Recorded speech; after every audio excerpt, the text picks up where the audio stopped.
अच्छी बात है। कंटेंट बनना बहुत ज़रूरी है। किसी भी चीज़ में, म्यूज़िक में भी होना चाहिए, हमेशा गाने में भी होते रहना चाहिए। कोई भी आर्ट फॉर्म जब तक इवॉल्व नहीं होता तब तक उसकी सोसाइटी की रिफ्लेक्शन उसमें ठीक से आती नहीं है।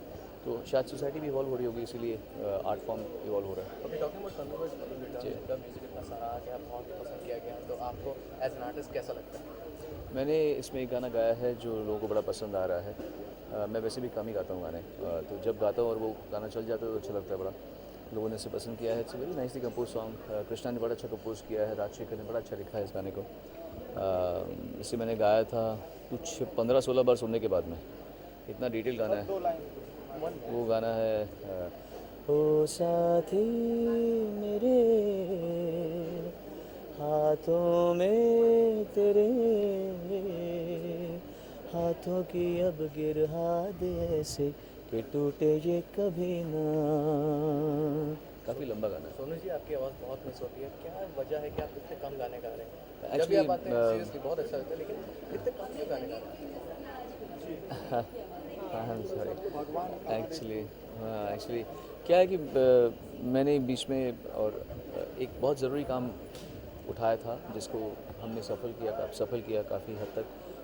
जो परफॉर्मेंस राइट सिंगर्स की राइट्स का था, जो लॉ पास हुआ था पर उसकी वजह से एग्रीमेंट्स उसके मुताबिक नहीं बन रहे थे।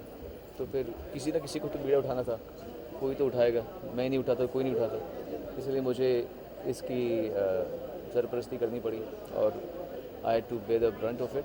मेरे बहुत सारे ऑफ कोर्स लोग सोचते हैं कि भाई ये आदमी किसी चीज़ को आगे लेके बढ़ रहा है तो इसको पहले तो इसको कमज़ोर करो। तो इसी वजह से मेरे काफ़ी गाने डब हो गए थे, फिर जो गाने आने वाले थे वो भी नहीं आ पाए।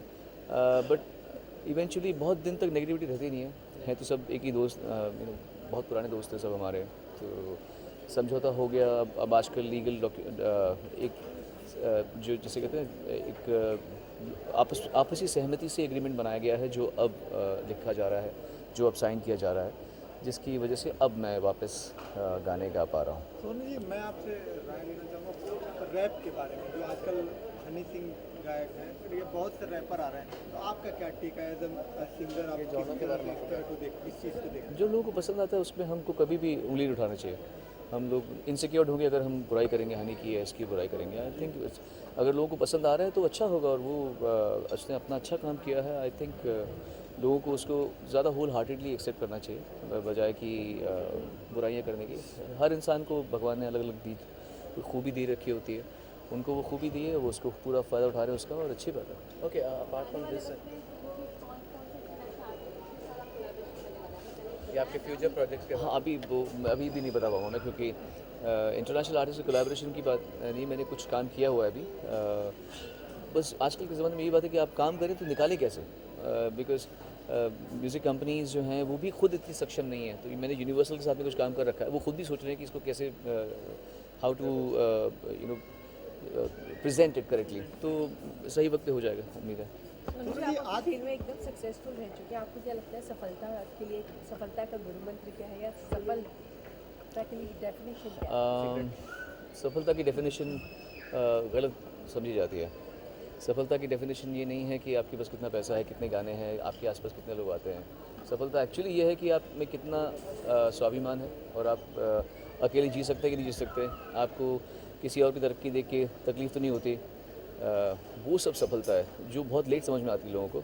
मेरे ख्याल से वो ज़्यादा ज़रूरी है। लास्टली सोनू जी, आजकल के नए दौर के जो गायक आए हुए हैं, अरिजीत अंकित तिवारी, और क्या कहना चाहिए उनके बारे में? कितना उन्होंने बदलाव लाया इस इंडस्ट्री में? अरे नए नए लोग आते रहते हैं और उनका आना ही बताता है कि दुनिया में टैलेंट की कमी नहीं। So all my best wishes to all the people who Sonu ji, come. Last question, जो आपने कहा कि आपने पीछे एक लड़ाई लड़ी है, एक रेवोल्यूशन लाए हैं, थोड़ा अगर आप उसके बारे में बता दीजिए, क्या चेंज आया है पहले से? उसके पहले बारे में कॉन्ट्रैक्ट्स जो थे वो कंफ्यूजिंग थे, किसी को समझ नहीं आ रहा था क्या कॉन्ट्रैक्ट्स बनेंगे।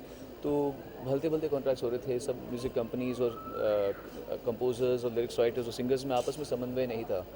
तो पहले पहले थोड़ा सा मनमुटाव लोगों में हुआ, लेकिन अभी सब सॉल्व हो गया। अब जाके अच्छी तरह लोग कॉन्ट्रैक्ट्स साइन कर रहे हैं और ठीक ठाक हो रहा है। और मेरे ख्याल से प्यार मोहब्बत से इंसान बड़े लड़ने से कुछ मिलता तो है अब किसी का हक नहीं छीना जाएगा, किसी का नहीं। मुझे लगता तो नहीं है।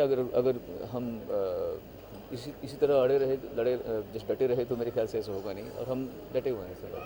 मैं आखिर में जानना चाहूँगी का जो कहते हो लैंग्वेज कीड़ा जो होता है वो थोड़ी बहुत देर अक्सर तो अभी ऐसा लग रहा है कि डूइंग अ फिल्म एक्टिंग नहीं, मुझे फिल्म किए हुए 10 साल हो गए, 10 साल से भी ऊपर हो गए। डेफिनेटली वो जो नहीं, मैंने एक्चुअली मैंने अंदर ही सोचा इस मामले में कि I am too sincere to be involved in projects which are not as sincere. मैं इतना सिंसियर हूँ कि मेरे आसपास की टीम मुझे उतनी ही ज़्यादा थोड़ा सा जुनूनी चाहिए होती है, और जिनके साथ मैंने काम किया वो अच्छे लोग थे, सब कुछ किया, बट मुझे नहीं लगा कि जैसे कहते हैं ना, सही प्लेटफॉर्म नहीं लगा मुझे उस चीज़ का। तो जब तक मुझे ऐसा कुछ नहीं मिलेगा तब तक मैं बिल्कुल भी हिम्मत नहीं करूँगा, और मेरे पास ना वक्त है, ना ही मेरा कोई इंटेंट है, ना ही मैं समझता हूँ कि मुझे कुछ साबित करने की ज़रूरत है। कुछ डायरेक्शन में कभी कुछ हो सकता है कि फ्यूचर में ऐसे कुछ ध्यान में है आप या प्रोडक्शन ही से कुछ नहीं है ध्यान में, जब होगा तो हो जाएगा, अभी तो कुछ नहीं दिमाग में। Thank you.